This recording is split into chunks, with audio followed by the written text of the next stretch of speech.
এখানে কয়েক শ্রেণীর লোক আছেন।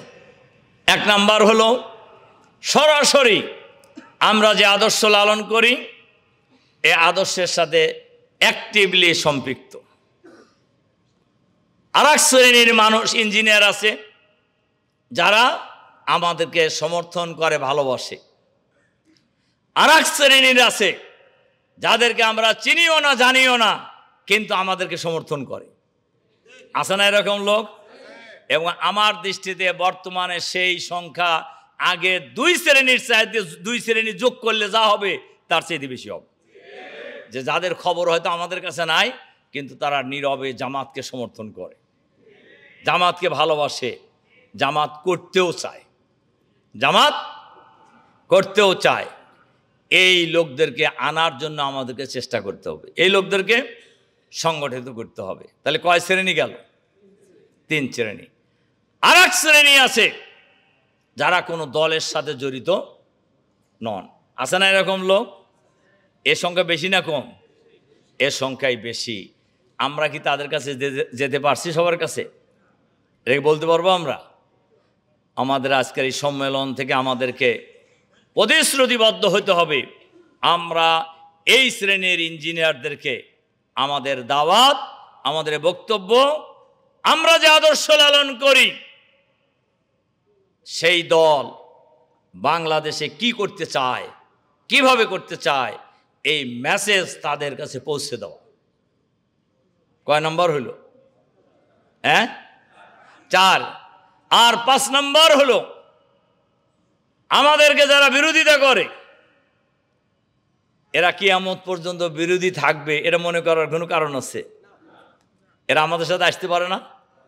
বলেন পারে কি না? ফাইজাল্লাযী বাইনাকা ওয়া বাইনাহু আদাওয়াতুন কাআন্নাহু ওয়ালিয়ুন হামীম।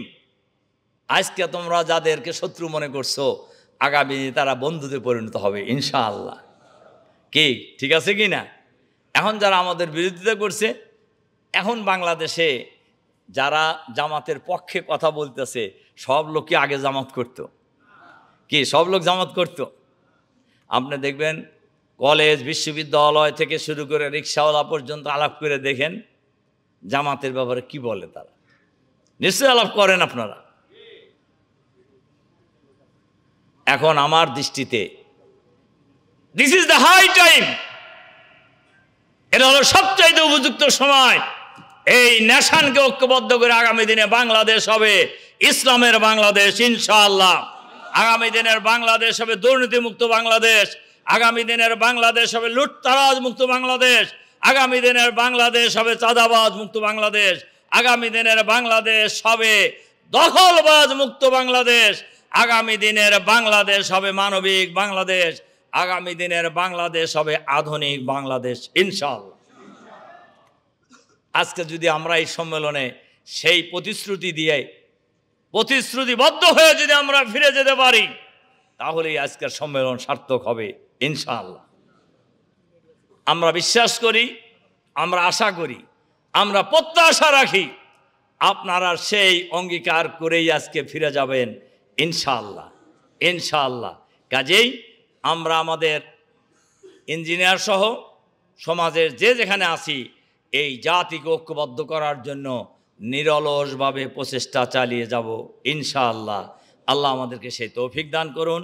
এই কথাগুলি বলেই আপনাদের প্রতি আবারও আন্তরিক সালাম এবং মোবারকবাদ জানিয়ে আমাকে এই সুযোগ দেওয়ার জন্য কর্তৃপক্ষের প্রতি আন্তরিক মোবারকবাদ জানিয়ে আপনাদের পরিবার পরিজনের প্রতি সার্বিক মঙ্গল এবং কল্যাণ এবং শান্তি কামনা করে আমার বক্তব্য শেষ করছি। আল্লাহ হাফেজ। আসসালামু আলাইকুম ওয়া রাহমাতুল্লাহি ওয়া বারাকাতুহু।